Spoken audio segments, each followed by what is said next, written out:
तो जैसा कि लास्ट एपिसोड में हम लोगों ने देखा था कि मोशन वो मास्टर बाशियनजी के साथ वापस आ जाता है, मगर वो प्रिंसेस को और बाशियनजी को अकेला छोड़कर कहीं और ही निकल जाता है। जिसके बाद दूसरी तरफ हमें पता चला था कि हाई प्रीस्ट वो रिटायरमेंट लेकर फौरन अपने डिमोनिक कल्ट सेक्ट जाने वाला है, मगर रास्ते में उसे इंपीरियल मास्टर भी मिल जाता है। वो लोग आपस में काफी बातें करते हैं और हमें वहां पर पता चलता है कि वो दोनों काफी अच्छे दोस्त हैं। इंपीरियल मास्टर ने ग्रैंड प्रीस्ट से बहुत कुछ सीखा है और दूसरी तरफ मोशन को एक विलेज में दिखाई देता है कि मास्टर के रिटायर होते ही वहां पर अलग अलग सेक्ट्स ने बगावत करना शुरू कर दी है, मगर वो वहां पे मौजूद कुछ फार्मर्स की मदद करने के लिए जाता है और उन लोगों को फसल काटने के लिए कुछ अलग ही तरह के मेथड सिखा रहा होता है। जब ग्रैंड प्रीस्ट ये सब कुछ देखता है तो वो उससे काफी इंस्पायर होता है और कहता है कि मैंने बिल्कुल सही बंदे को चुना है। जिसके बाद अगले सीन में हमें दिखाया जाता है कि मोशन वो मास्टर के साथ अपने डिमोनिक कल्ट सेक्ट की तरफ जा रहा होता है और जब वो लोग योंगजू सिटी में पहुंचते हैं तो मोशन कहता है कि यहाँ पर तो डिमोनिक कल्ट सेक्ट के बहुत सारे डिसाइपल्स नजर आ रहे हैं। ऐसा लग रहा है कि जैसे योंगजू सिटी में भी हमारे डिमोनिक कल्ट सेक्ट का ही होल्ड है। उसे वहां पर हर जगह वही 360 हाल वाले डिसाइपल्स दिखाई दे रहे थे। इतने में अचानक वो एक छोटी सी बच्ची से टकरा जाता है और फिर मोशन अपने मास्टर से कहता है कि आपको इंपीरियल एकेडमी में एक मास्टर की हैसियत से असाइन किया गया था, जिसकी वजह से आप अपने बहुत सारे डिसाइपल्स को भी लेकर इंपीरियल एकेडमी में गए थे। आपके डिसाइपल्स के पास अभी भी स्टडी करने के लिए कोई जगह नहीं है। आप सिर्फ सारी दुनिया की फिक्र लिए बैठे हैं, मगर आपका अपना डिमोनिक कल्ट सेक्ट तो काफी पीछे रह गया है। क्या आपको नहीं लगता कि हमें भी डिमोनिक कल्ट सेक्ट के अंदर स्कूल्स, यूनिवर्सिटीज और एकेडमीज खोलनी चाहिए? इस तरह हमारे डिमोनिक कल्ट सेक्ट के नई जनरेशन के बच्चे वो कभी भी स्टडी करने के लिए बाहर नहीं जाएंगे और अपने ही सेक्ट को ज्यादा से ज्यादा स्ट्रॉन्ग बनाएंगे। मगर मास्टर कहता है कि ये वो काम है जो कि मास्टर नहीं करता। तो मोशन कहता है कि पिछले जितने भी डिमोनिक कल्ट सेक्ट के मास्टर्स आए हैं उनमें से किसी ने भी ये काम क्यों नहीं किया। तो उसका मास्टर बताता है कि पिछला डिमोनिक कल्ट सेक्ट का जो लीडर था वो औरत के चक्कर में पड़ गया था और जो बंदा औरतों के चक्कर में पड़ जाता है उसे दूसरों की कोई परवाह नहीं होती। मगर मोशन कहता है कि मास्टर क्यों ना हम लोग डिमोनिक कल्ट सेक्ट के आउटस्टैंडिंग डिसाइपल्स को एक जगह इकट्ठा करें और एक ग्रेड एकेडमी के लिए एग्जामिनेशन शुरू करें। जब हमारी ग्रेड एकेडमी पूरी तरह से बन जाएगी उसके बाद हमारे कल्टीवेटर्स को इससे बहुत ज्यादा सपोर्ट मिलेगी। उसकी बातें सुनकर मास्टर काफी खुश होता है और कहता है कि काश तुम 40 साल पहले पैदा हुए होते। वहां पर मौजूद लेफ्ट एंड राइट प्रोटेक्टर्स से कहता है कि क्या सब लोग यहाँ पर आ गए हैं। ये कहने के साथ हमें दिखाया जाता है वहां पर डिमोनिक कल्ट सेक्ट के सारे मास्टर्स अपीयर होते हैं और वहां पे मौजूद एक प्रोटेक्टर वो मास्टर से कहती है कि कल्ट लीडर की वाइफ और होली माइडान वो अभी तक अपीयर नहीं हुए और 4 हेवनली किंग्स में से अभी तक कियान वो अपीयर नहीं हुआ है। मोशन उन लोगों को इतना ओपनली एक दूसरे के साथ बातें करता देखकर ये अंदाजा लगा लेता है कि ये लोग यहाँ पर इतनी आसानी से अपनी रियल आइडेंटिटी के साथ खुले घूम रहे हैं। तो इसका मतलब ये है कि योंगजू सिटी में इन लोगों का ही होल्ड है और यहाँ पर इन लोगों का कोई हेडक्वार्टर भी जरूर होगा। मगर वहां पे लॉ एनफोर्समेंट एल्डर सब लोगों से कहता है कि 360 हॉल के एल्डर सारे ही अपने अपने हॉल के बैनर्स उठाओ और उन्हें हवा में लहराओ। इतना कहने के बाद हमें दिखाया जाता है कि मोशन की कोरोनेशन सेरेमनी शुरू हो जाती है, जिसके बाद 360 हॉल के लोग वहां पे एक के बाद एक अपीयर होना शुरू होते हैं जो कि वहां पर मोशन को वेलकम करते हैं और मोशन को बताया जाता है कि आज से आप हमारे हेवनली कल्ट सेक्ट के मास्टर हैं और ये जगह हमारे हेवनली कल्ट सेक्ट की एक सीक्रेट लैंड है। इसे सेंट अराइवल माउंटेन कहा जाता है। जिसके बाद अगले सीन में हम देखते हैं वो लोग जैसे ही मोशन को अपने सामने आकर देखते हैं तो वो सब उसके आगे झुक जाते हैं और उसे अपना मास्टर कहकर पुकारते हैं। इतने में उन लोगों को ग्रैनी सी की आवाज सुनाई देती है। वो कहती है कि अच्छा तो मास्टर और मोशन दोनों आ चुके हैं। इतना कहने के बाद वो लोग ऊपर की तरफ देखते हैं तो वहां से बहुत सारे फूलों की पत्तियां गिरती हुई दिखाई देती हैं। वहां पे ग्रैनी सी की एंट्री होती है और वो अपने रियल फॉर्म में वहां पर आई थी। उसकी रियल आइडेंटिटी की वजह से वहां पे मौजूद जितने भी डिसाइपल्स होते हैं वो सारे के सारे बिल्कुल चौंक जाते हैं। उसकी खूबसूरती को देखकर सबकी आंखें फटी की फटी रह गई थी। ग्रैनी सी वो इतना लंबा टाइम गुजरने के बाद भी आज भी बिल्कुल पहले के जैसे ही खूबसूरत है। मगर उस एंसिस्टर को ये बात पसंद नहीं आती। वो फौरन से अपनी पावर का इस्तेमाल करते ही सारे ही डिसाइपल्स को ग्रैनी सी के उस असर से बाहर निकालता है और ग्रैनी सी से कहता है कि यू क्या तुम थोड़ा और अच्छे से बिहेव नहीं कर सकती? तुम्हें किसने कहा था कि तुम अपनी ट्रू आइडेंटिटी के साथ यहाँ पर आओ? जिस बच्चे को तुमने पाल पोस कर बड़ा किया है वो आज यहाँ पर कल्ट सेक्ट का एक मास्टर बनने वाला है। क्या तुम उसकी कोरोनेशन सेरेमनी को खराब करना चाहती हो? ये सुनते ही ग्रैनी सी परेशान हो जाती है और ना चाहते हुए भी वो दोबारा से अपने पुराने वाले रूप में आने के लिए फिर से अपने उसी मैजिक का यूज करती है। जिसके बाद मास्टर कहता है कि हाँ अब बिल्कुल ठीक है, चलो हम लोग सेरेमनी शुरू करते हैं। ग्रैनी सी को वहाँ देखते ही मोशन भागता हो जाता है और जाकर उसे गले लगा लेता है। और वहाँ हमें सी युनशान को भी दिखाया जाता है। वो उन लोगों के पीछे से आती है और मोशन से कहती है कि मैं होली माइडान हूँ और सेक्ट लीडर को डिमोनिक कल्ट सेक्ट में वेलकम करती हूँ। उसके वहाँ अपीयर होते ही लॉ एनफोर्समेंट एल्डर कहता है कि होली माइडान तुम्हें थोड़ा सा ओबीडेंट होना चाहिए। तुम्हें पता है ना कि तुम्हें कितनी देर हुई है। तुमसे पहले वाली होली माइडान वो एक डीमन थी। ये सुनते ही ग्रैनी सी उस पर चिल्लाते हुए कहती है कि मैं अभी भी यहाँ पे खड़ी हुई हूँ, तुम्हें आखिर उससे प्रॉब्लम क्या है? वो मोशन से कहती है कि ये है सी युनशियान, ये मेरी ही फैमिली से बिलोंग करती है। जब से हमारे मास्टर ने इसे देखा था उसके बाद से ही मास्टर ने इसे टीच करना शुरू कर दिया था। ये बात सुनते ही मोशन कहता है कि अच्छा तो अब पता चला कि ये लड़की मुझे ग्रैनी सी से रिलेटेड क्यों लगती थी। ये भी ग्रैनी सी की फैमिली से है। मगर यहाँ पर ग्रैंड प्रीस्ट सब लोगों से कहता है कि क्यान हेवनली किंग वो अभी तक आया क्यों नहीं? तो लॉ एनफोर्समेंट एल्डर कहता है कि उसने कोई भी इंफॉर्मेशन नहीं भेजी। ये सुनते ही ग्रैंड प्रीस्ट गुस्से में आकर कहता है कि उसे थोड़ा सा सबक सिखाओ ताकि उसे पता चले कि नए सेक्ट लीडर की रेस्पेक्ट कैसे की जाती है। ये कहने के साथ ही ये सीन यहीं पे ही कट हो जाता है। अगले सीन में हमें दोबारा से जनरल को दिखाया जाता है। वो फौरन से इंपीरियल मास्टर के पास जा पहुंचता है और कहता है कि मास्टर योंगजुओ सिटी में कुछ अजीब सी हलचल हो रही है। हेवनली डीमन कल्ट सेक्ट के हाईएस्ट रैंकिंग के जितने भी मास्टर्स हैं वो सारे के सारे एक जगह इकट्ठे हो रहे हैं और सिटी लॉर्ड का मेंशन वो अचानक बीचों बीच हवा में कहीं गायब हो गया है। तो इंपीरियल मास्टर कहता है कि मुझे अच्छी तरह से मालूम है, मगर जनरल किन कहता है कि हम लोगों को डिमोनिक कल्ट सेक्ट से जरा दूरी बनानी चाहिए। उनके लिए हमें पहले से तैयारी कर लेनी चाहिए, कहीं वो लोग हम पर हमला करने की तैयारी ना कर रहे हों। तो दूसरी तरफ इंपीरियल मास्टर कहता है कि अगर मैं तुम्हें बताऊं कि डिमोनिक कल्ट सेक्ट का मास्टर कौन है तो शायद तुम थोड़ी देर के लिए शांत हो जाओगे और तुम्हारी परेशानी भी खत्म हो जाएगी। ये बात सुनते ही जनरल किन हैरान हो जाता है और कहता है कि क्या आप उसे जानते हैं? तो इंपीरियल मास्टर कहता है कि वो शख्स कोई और नहीं है बल्कि हमारी इंपीरियल एकेडमी का फॉर्मर ग्रैंड प्रीस्ट है, जिसे तुम बहुत ही अच्छी तरह से जानते हो। ये सुनकर जनरल किन हैरान रह जाता है और कहता है कि क्या एकेडमी का ग्रैंड प्रीस्ट वो असल में डिमोनिक कल्ट सेक्ट का मास्टर है? मगर इंपीरियल मास्टर उससे कहता है कि लगता है शायद तुम कुछ ज्यादा सोचने लगे हो। चलो मैं तुम्हें बताता हूँ। आज से कई साल पहले जब मैंने पूरी दुनिया का टूर किया था तो मैंने बहुत सारे सेक्ट्स को विजिट करके उनसे बहुत कुछ सीखा था, पर एक सेक्ट ऐसा था जिसे मैंने देखा कि वो बिल्कुल इंडिपेंडेंट है। वो किसी और से कुछ भी नहीं सीखता बल्कि उसकी अपनी ही टीचिंग्स ऐसी है कि वो सारी दुनिया को टीच कर सकते हैं। मगर उन लोगों के पास ऐसी डिवाइन टेक्निक्स थी जिन्हें उन लोगों ने सिर्फ अपने आप तक ही महदूद रखा हुआ था। इसीलिए मैंने सोचा कि मैं उन लोगों को अपने साथ मिलाऊंगा और उनके साथ जाकर कोई एग्रीमेंट करके उनकी सारी टीचिंग्स को अपनी इंपीरियल एकेडमी में लेकर आऊंगा। इस तरह डिमोनिक कल्ट सेक्ट के साथ हमारे रिलेशंस बहुत अच्छे हो जाएंगे। मगर उस सेक्ट में मैंने जिस बंदे को सबसे पहले देखा वो कोई और नहीं बल्कि वो ग्रैंड प्रीस्ट था।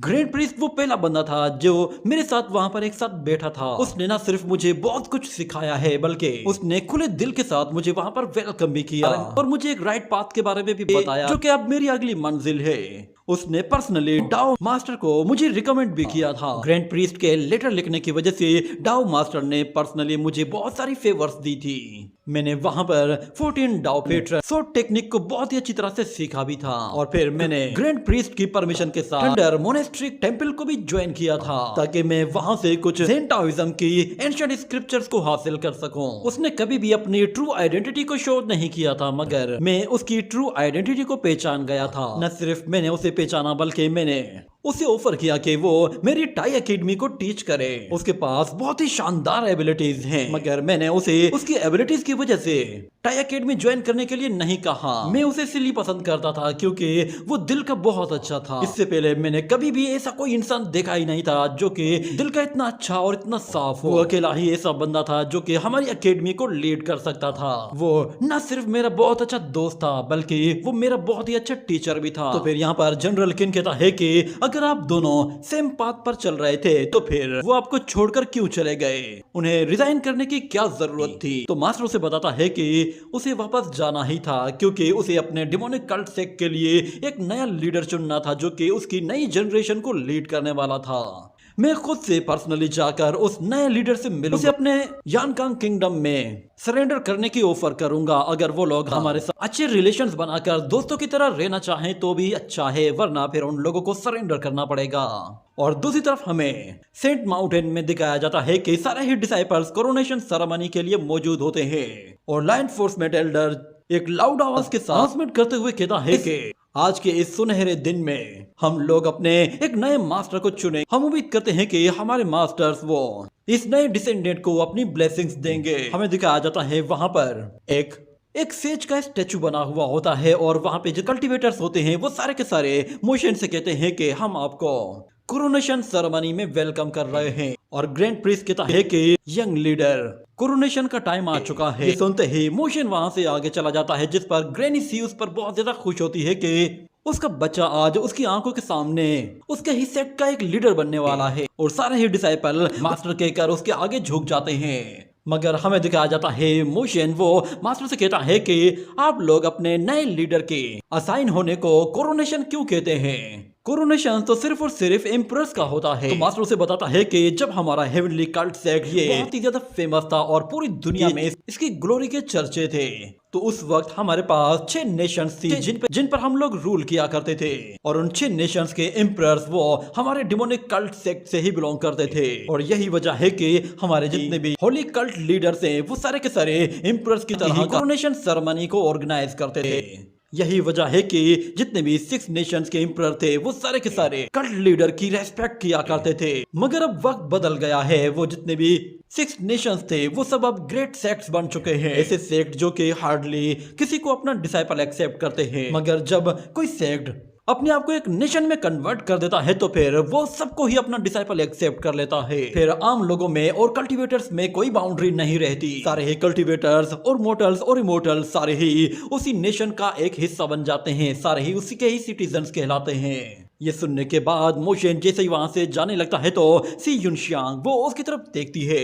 उसे लगा मोशन उसकी तरफ पलट कर देखेगा, मगर मोशन वो उसे बिल्कुल इग्नोर करके चला जाता है। जिसके बाद अगले सीन में हमें दिखाया जाता है मोशन को एक और जगह लाया जाता है जहाँ पे हर जगह व्हाइट क्लाउड्स दिखाई दे रहे थे। मगर उन लोगों के वहां पर आने के बाद वो सारे के सारे क्लाउड्स वहां से हट जाते हैं। वहां पर उन लोगों को एक एंशिएंट ट्री दिखाई देता है जो कि हजारों सालों से यहाँ पर मौजूद है। और वो मास्टर मोशन को उस ट्री के बारे में बताते हैं कि ये ट्री हमारे सेक्ट का एक बहुत ही अहम हिस्सा है।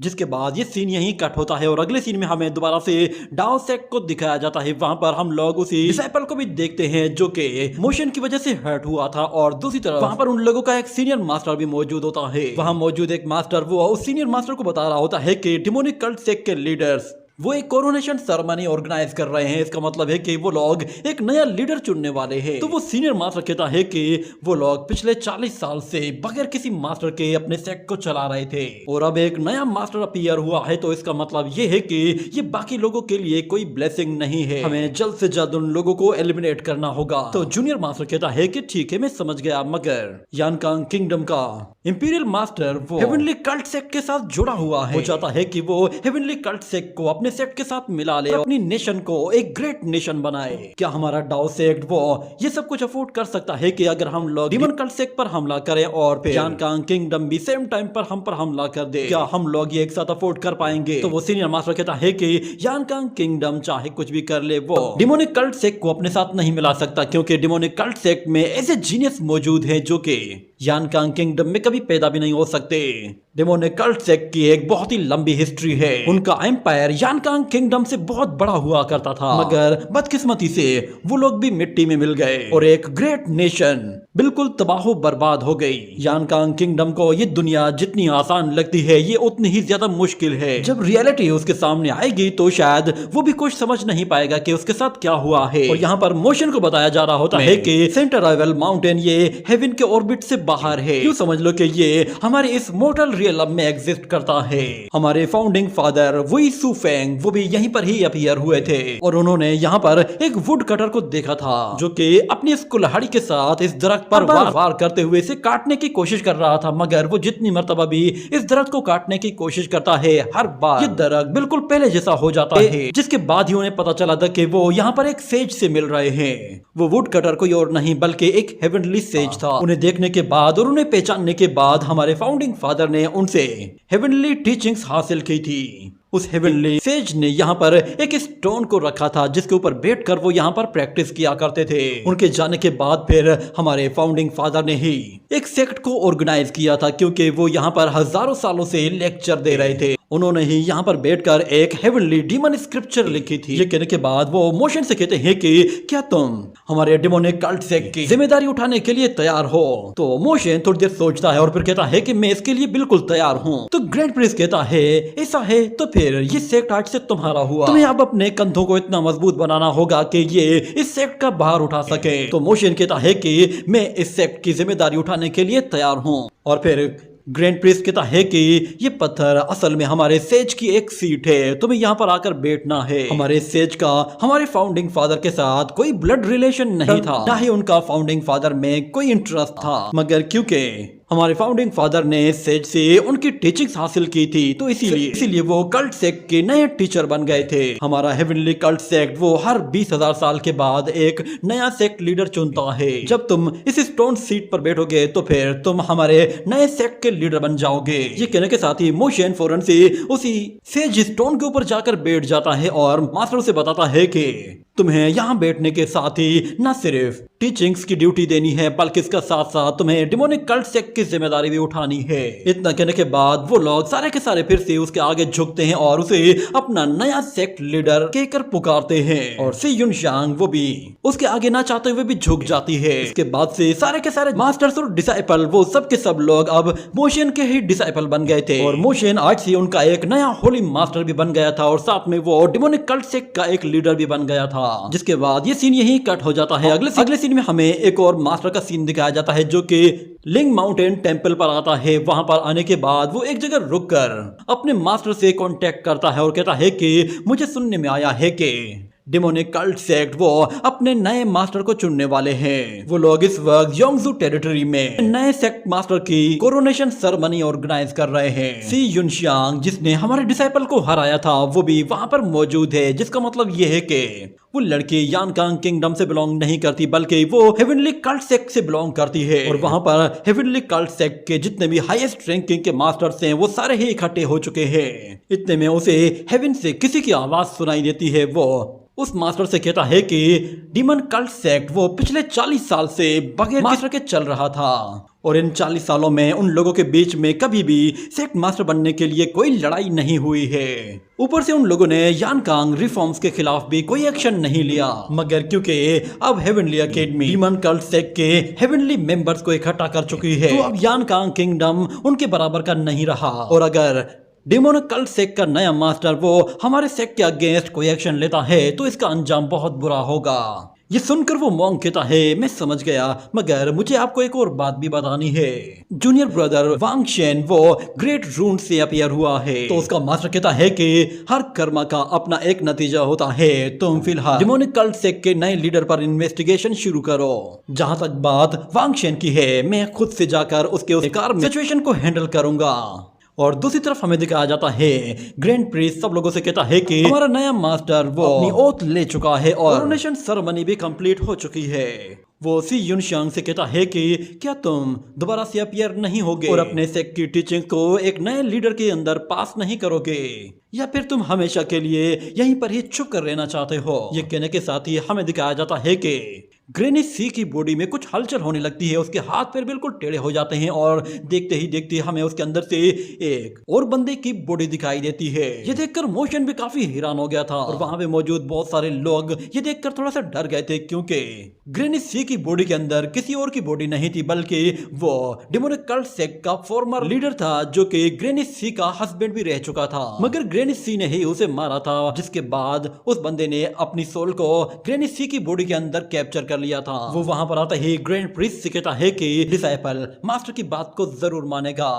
ये देखकर मोशन सरप्राइज होता है और वो कहता है कि अच्छा तो ग्रैंड माँ का इनर डीमन कोई और नहीं बल्कि कल्ट सेक्ट लीडर है। वो कल्ट सेक्ट मास्टर ग्रैनी सी की बॉडी के साथ आगे आते हुए अपनी 2 फिंगर्स मोशन के माथे पर रखता है, जिसकी वजह से मोशन वो एक फ्लैशबैक में चला जाता है जहां वो देखता है कि एक आदमी एक दरख्त को एक कुल्हाड़ी के साथ काट रहा है, मगर वो दरख्त दोबारा से रीग्रो होकर अपने आप को पहले वाला शेप में ले आता है और वो ओल्ड मास्टर मोशन से कहता है कि तुम मुझे काफी देर से खड़े होकर देख रहे हो, मुझे बताओ कि तुमने यहाँ क्या देखा है। तो मोशन उससे कहता है कि सेज मुझे अपनी टीचिंग्स दीजिए, मैं आपसे सीखना चाहता हूँ। ये कहने के बाद वो मास्टर उसी स्टोन के ऊपर बैठे हुए अपना हाथ आगे जैसे बढ़ाता है तो वो मोशन के माथे को पकड़ लेता है, जिसके बाद मोशन को अजीब सा फील होने लगता है। वो अपना पूरा पास्ट देखता है, जिसके साथ सेज भी उसके पास्ट को देख रहा होता है। उसे पता चल जाता है कि मोशन वो कहाँ से आया है और कहाँ से होकर वो यहाँ तक पहुंचा है। वो उसकी सारी मेमोरीज को देखते हुए सीधा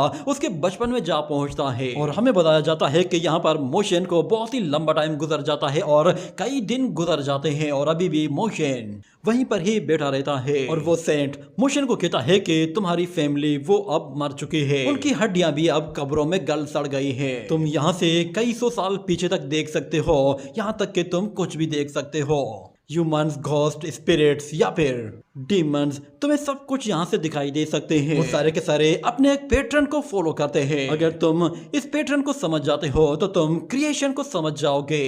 हर एक चीज एक डिसाइडेड पैटर्न को ही फॉलो करती है और इसी चीज को great truth of all thing कहा जाता है। ये सुनने के बाद मोशन कहता है कि अच्छा, तो ग्रेट ह्यूमन यूनिफिकेशन ही हेवनली डीमन की डीमन स्क्रिप्चर है, जो कि एक सेज की टीचिंग्स के साथ छुपी हुई थी। और मोशन को कहा जाता है कि तुमने इस बात को कितना समझा है ये तुम्हारी किस्मत पर डिपेंड करता है। और दूसरी तरफ से ग्रेनी सी में मौजूद वो कल्ट लीडर मोशन की मेमोरीज को देखने के बाद उसे अपनी टीचिंग्स पास कर देता है और एंसेस्टर से कहता है कि मैंने अपनी टीचिंग्स इस लड़के में पास कर दी है, अब मुझे वापस जाकर किसी तरह कोई मौका ढूंढना होगा ताकि मैं अपने इनर डीमन को कंट्रोल कर सकूं। उसके बाद फिर मुझे एक मर्तबा सिर्फ इस लेडी को मारना होगा और मैं दोबारा से अपने सेक्ट में अपीयर हो पाऊंगा।